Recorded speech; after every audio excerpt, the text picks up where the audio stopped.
Hi, good morning. Today's vlog is all about salary increase this year of 2026 here in Spain. So, ang dating sahod natin ay 1,184. Ngayon, magiging 1,221. So, nagtaas siya ng 3.1%. At ito ay hindi kasali ang 14 payments extra pay or yung ating tinatawag na 13-month pays sa Pilipinas. So, mayroon din ang Espanya niyan. So, dalawang beses tayong kukuha ng sahod dalawang beses. So, kung ang sahod natin ay 1,221, this coming June, tatanggap tayo ng 2,442. Gusto nating kasama ang ating extra pay every month para hindi na tayo bigyan ni amo ng every December at June, matatanggap natin ay 1,336.1. So, kinaltas na doon yung ating share sa Seguridad Social or SSS. So, medyo malaki yung sahod pero mataas pa rin ang cost of living ng Spain kaysa nakaraang mga taon before pandemic, right after pandemic, sobrang tumaas ang kanilang mga bilihin. So mataas na din ang mga bed space, ang bahay, ang tubig, ang kuryente. So tumaas na din lahat. Kung saan sa ating bansa or sa ibang bansa ay nagtaasan, ganun din dito sa bansang Espanya. So makaipon pa din tayo kahit tumaas yung cost of living kung tayo ay marunong mag breakdown ng ating mga salapi or ng ating sahod. So, yun ang update dito sa bansang Espanya. At good news, merong isa pang good news tayo, aprobado na din yung amnesty na ang mga Filipino or ibang lahi na walang papel ay pwedeng mag-apply sila ng amnesty ngayong April to June. So, April, May, June yung kanilang pag-a-apply. So, before ng December 31, 2025, kung dumating ka dito, pwede kang mag-apply sa May. So, yun yung count. Dapat meron ka ng 5 months. So, kung dumating ka dito ng December 20, so pwede ka nang mag-apply ng May 21 or May 20. Kasi yun yung 5 months mo.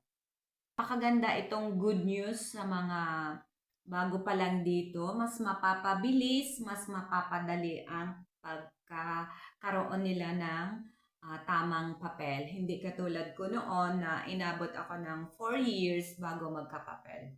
So, mayroon din tayong good news. Alam nyo na yon, last year ay naaprubahan yung 2 years. So, kung ikaw ay legal na pumunta dito sa bansang Espanya, pwede kang mag-apply ng temporary residency after 2 years. So, ang kailangan mo lang ay mga dokumento na magpapatunay na ikaw ay naandito sa bansang Espanya sa loob ng 2 taon. Ano yung mga dokumento? Katulad siya ng air ticket or ticket kung saan ka nanggaling na bansa, kung by airplane or by bus or by train, dapat yun ay nakatago. At ano pa yung pwede nating ipakita? Empadronamiento o re-report doon sa munisipalidad kung saan tayo nakatira at i-register natin yung address kung saan tayo nakatira. At ano pa yung ating pwede? Yung ating pagpapadala ng pera, napaka-importante rin yung ganong dokumento magpapatunay. Isa sa mga supporting document mo ay yung pagpapadala ng pera. Kasi mayroon doong date, mayroon doong pangalan mo, mayroong passport number, yung telephone number, kaya makikita doon lahat ng details about sa pagkatao mo. So, isa din yun. At ano pa? History ng transportation card. So, kung ikaw ay nag-avail ng transportation card, pwede mo siyang makuha ang history ng transportation card mo doon sa office ng ng transport group. Sa mga kababayan natin, yun, ngayong February ay pwede na tayong makakuha ng sahod na 1,221.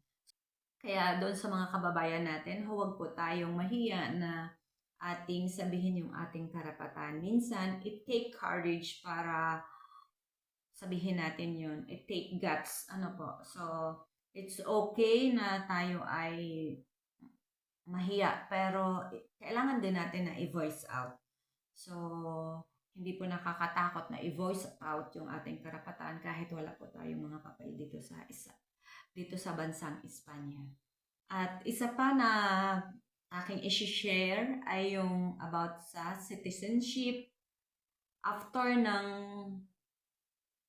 pagiging legal mo dito sa bansang Espanya, magbilang ka ng 2 taon at pwede ka nang mag-exam para ikaw ay maging citizen. So, napakadaming benefits dito sa bansang Espanya compare sa iba.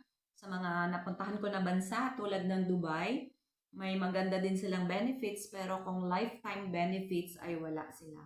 So, kailangan natin ng mga private insurance or ipagpatuloy yung ating mga insurance doon sa Pilipinas or yung mga katulad ng Pag-ibig, SS, etc. etc. So, napakarami dito sa bansang Espanya. So, kapag ikaw ay nag-retire na or hindi mo na kayang magtrabaho, pwede kang makatanggap ng benefits or yung pension na sinasabi. So, libre din ang medical dito. Though, hindi siya ganun kaganda di tulad sa iba talaga. Sa Taiwan, naranasan ko ang healthcare ng Taiwan at napakaganda. So, nakita ko na number 1 ang Taiwan. No doubt na sila ay number 1 kasi very consistent yung service nila. Hindi ka pag-aantayin ng matagal. Siguro, yung matagal na sa'yo ay yung mga 1 hour or 2 hours. Hindi katulad dito na matagal talaga at yung by appointment dito ay sobrang tagal. It takes a year kung hindi naman critical illness. So, yun lang mga kapatid sa mga nanonood at may mga nagtatanong kung paano ako nakapunta dito. Yun, ako ay nakapunta dito from Thailand as a tourist at yun po ay DIY. So, ibig sabihin, nangalap kami ng mga information or video, nanood ng video kung paano mag-DIY ng visa. At ako po ay na-approve. So, madali lang, mura ang DIY, pero kailangang magtanong-tanong din tayo. At kung hindi naman kaya, ay pwede po tayong lumapit sa mga agencies, pero ihanda na natin ang ating bulsa kasi napakamahal. At sa mga gustong pumunta dito, so ang advice ko, hindi siya nakakatakot. Just keep those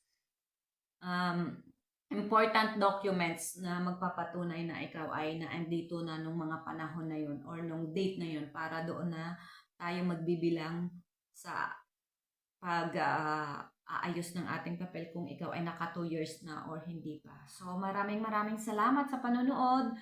Thank you so much. God bless.